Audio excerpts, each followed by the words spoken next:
Hello. Hi. How are you? I'm swell with my new headphones. Get better mics.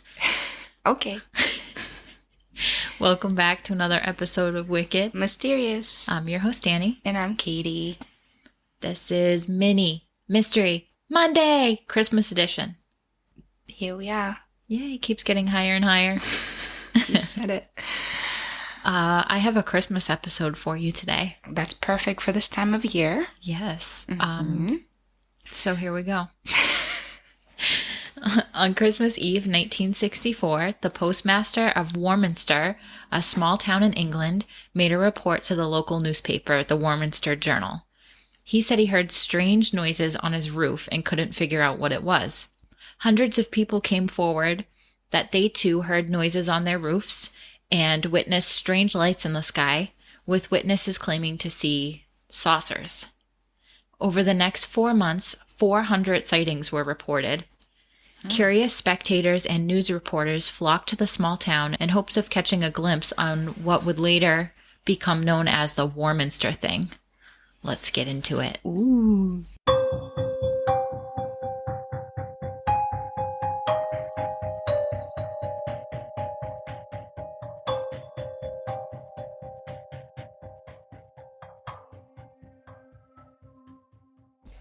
Warminster is a small town located in southwest Wiltshire, England, on the western edge of Salisbury Plain. It's just 20 miles west of Stonehenge. Ooh. In fact, Warminster is located on a proposed ley line between Glastonbury and Stonehenge.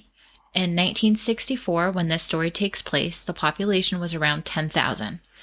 The town's main industry was corn farming that was used to make cereal. Strange noises and sights were reported for years back to the 1930s, and some sources even claim they go back a few hundred years. But it all culminated on that Christmas Day in 1964. So this is one of those cases where the details get kind of hairy and seem to get lost a little bit in time. In the 1989 documentary titled The Warminster Thing, Gladys Shorthoe. Is that a real name? No, that's not her name. I'm sorry, it. Gladys. Gladys Shorthoe, who was the editor for the Warminster Journal, said that this occurred in 1964, but other sources say 1965. Gladys Shorthoe also provided the story of the postmaster who first reported the strange sounds in the newspaper on Christmas Eve. Other sources, however, will claim that the sounds were first reported to the paper on Christmas Day by someone named Marjorie Bye, who heard the noises on her way to Christmas Mass. She claimed the noises sounded like a tree branch being dragged over gravel, and that it was coming from the direction of Bell Hill. That's creepy. Yeah. She also claimed that she was pushed to the ground by an invisible force, which she called, quote, savage sound waves. What? I know. An article written by the Warminster Journal called Bell Hill Mystery said, quote, weird noises heard on Christmas morning, and explained that Mrs. Bye heard a loud sound coming from the direction of Bell Hill, which she thought was a truck being unloaded, but then the noise moved and went over her house. The story was not posted in the newspaper until January of 1965, when over 30 locals wrote in to support Marjorie's story, stating that they too heard these noises. Another witness by the name of Mildred Head heard similar noises on her roof around 1:30 a.m. that same Christmas Day. She stated that she heard sounds on her roof that sounded like twigs, but that they got louder and louder and sounded like large hailstones. She said she heard a loud humming noise that eventually faded away. This caused the newspaper to write another small blurb called "That Noise is Heard Again," and said that it terrified a Hillwood couple. From here, the story snowballed and became front-page headlines. Mr. and Mrs. Rump, these people's names. Seriously.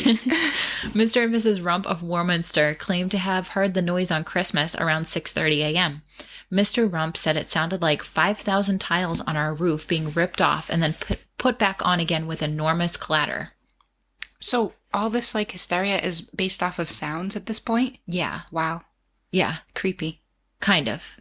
Because then they started seeing ships and stuff. Okay. Too. Yeah. Many people of Warminster wrote in to describe their experiences with a sharp crackling sound, which went as far back as the summer of 1964. Then in the summer of 1965, a full year after the sound started, is when people started having experiences with UFOs. Most of the experiences of UFOs were around Cradle Hill and Clay Hill, the latter having its own folklore surrounding it. Clay Hill is a barrow, which we talked a little bit about in our ley lines episode. So a barrow is a mound or a hill that was made for protection using stone and earth. Clay Hill was said to have been the hangout spot of a benevolent spirit who, according to local lore, took humans to a well which contained water that healed sore eyes. So weird, right? So random. Sore eyes. Fairies are also associated with mounds. And Like wishing wells? yeah. Fountains? No. Fountains, fountain of youth? I'm just going to shut up. Fountains Go of on. wine? Yes. Townspeople reported seeing disc-shaped UFOs with an orange glow hovering across the sky.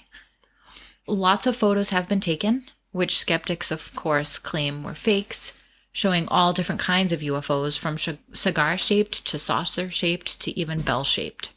Whoa. Party in the sky. Warminster quickly became a UFO hotspot with an estimated 8,000 people traveling to the town. There were so many sightings that a local bed and breakfast had offers where people could help with the UFO research or even witness a UFO themselves. Cool. The bed and breakfast offered marmorated Martians on their menu. That's adorable. They touted that while they could not guarantee a sighting, you were more likely to see a UFO here than anywhere else in the world. That's so cool. The Warminster UFO Society frequented the nearby hills and conducted research. A reporter for the Warminster Journal, Arthur Shuttlewood, interviewed dozens of witnesses of these UFOs. He said that many of these witnesses claimed to have something awaken inside of them after these experiences, that it was somewhat of a religious experience for them, and they had a feeling of peace and felt mentally and spiritually better, and that they were awakened to a feeling of wanting to do something with their life that would better humanity. Wow. Isn't that crazy? That is so cool. One skeptic that was interviewed for the Warminster Thing documentary said he was invited to see for himself. He stood atop a hill in Warminster, and at 9:30 p.m., 5 lights simultaneously appeared as a formation in the sky and traveled together across the plain and entered a mothership that was waiting nearby. Oh, and you mean to tell me this isn't Starlink? No, this was in the 60s. I know. And it's like, I was just having this conversation the other day. Like, everybody's like, it's Starlink, it's Starlink. What if it's not Starlink? I know. What if they're telling us it's Starlink? I know. Imagine. It's probably not Starlink. That would be crazy. So, Bufora, which is the British UFO Research Association, was called in to investigate and continued investigating for years after the initial events. Bufora set up their investigation station on 2 hills in the town, near where townspeople had said they witnessed an entire flock of pigeons dropping dead. Bufora found numerous dead moles and mice, their bodies covered in holes similar to puncture wounds. People also reported that their animals, dogs in particular, acting strangely after they were nearby the area when a UFO was witnessed. In the 1970s, there was an increase of crop circles in Warminster and surrounding areas. One couple claimed to find a crop circle in the corn and felt a magnetic energy. And they state that the sky, which was a beautiful sunset, turned black and all they could see was each other encased in white light. And they felt heat flowing through their bodies. Weird. Wiltshire, the part of England where Warminster is located, has had 380 crop circles since 2005 up to present day, well, July Holy shit. 2023. That's a lot. The crop circles have even appeared on the aforementioned Clay Hill, like I was talking about. That's the hill that is like associated with some kind of benevolent spirit. While many skeptics will point to the fact that some crop circles have been proven to have been man-made, eyewitnesses in this area state that these intricate designs were created in the blink of an eye by an invisible force. Though there have been hundreds of crop circles in this area, arguably the most famous is the Alton Barnes Formation that appeared on July 12, 1990. CropCircleConnector.com says, quote, at some 430 feet in length, it consisted of swirled circles, concentric rings, keys, spurs, and coffin-like boxes, all linked together by a long corridor of flattened crop, end quote. Wow, there's just no way it could be man-made. Right. This formation was made famous by Led Zeppelin, who used the image on their Remasters album, which was released in October of that year. Okay. Also nearby, the Steeple Ashton School had a sighting, like a whole event, in 1977. So many years after this Warminster thing. Okay. A bunch of school children and their headmaster all saw a UFO. One of the children interviewed said he thought it was a spaceship. They all agreed that they had never seen anything like this, and the encounter lasted a full 3 minutes. Wow. They saw a blackish gray ship that flew across the sky. The headmaster described it as a smoke ring, but said that they knew it was not a smoke ring because it did not dissipate and did not change shape at all. Right. The headmaster commented that he was glad other people witnessed it too, and that he wasn't the only one. Right. I wonder how many events of school children. There's actually, I meant to tell you that, there's a list on Reddit of all the schools that have seen a UFO, like hundreds of kids at once. Yeah. It's like, you just don't think that these events have happened because you don't hear about them. Right. And even my dad, I was talking to my dad's a huge Led Zeppelin fan and a huge UFO nut. Yeah. So I'm like, oh, the Warminster thing. And he's like, what are you talking about? Like, he had no idea that this happened. Yeah. It's wicked underground. Yeah. You don't hear a lot about this. I mean, these are major events. If a whole schoolyard of children and a teacher is seeing something and you don't hear about it. Well, it was a big deal back in the day because, like, they said that a lot of Americans were interested in this event in particular. And that's why, like, so many people flocked here, because you would see a UFO if you came to that town. Yeah. It's crazy. I mean, I would travel. Yeah, if you knew you were going to see one, hell yeah, I would. Hell yeah. Yeah. So one of the theories, of course, is the nearby army base, but the army denies having anything to do with crop circles, the loud noises, or UFOs, and even have their own stories. Yeah. In fact, the army had people stationed at Nook Camp in Warminster, and they were awakened by the loud sounds on Christmas Day as well. A witness said that it sounded like, quote, a huge chimney stack from the main block ripped off the rooftop and scattered across the whole camp. Wow.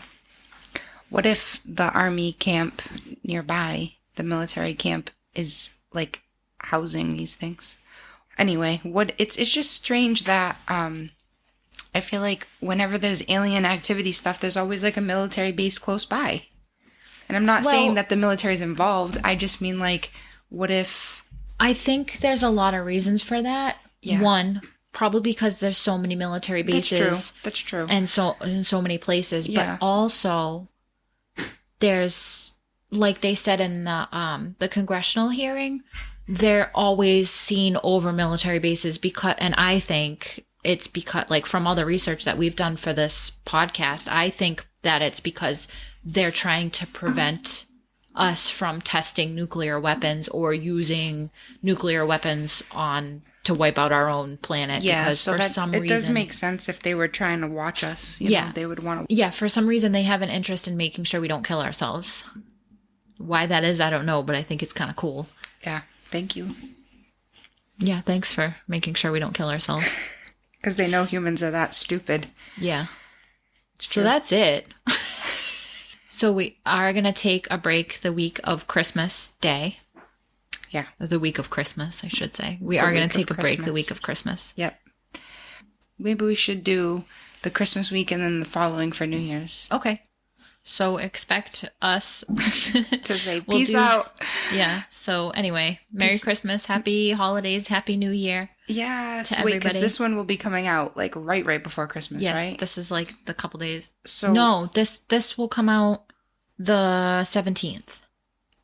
So this would be our final episode before Christmas. So yes, we look forward to talking to you again in the new year.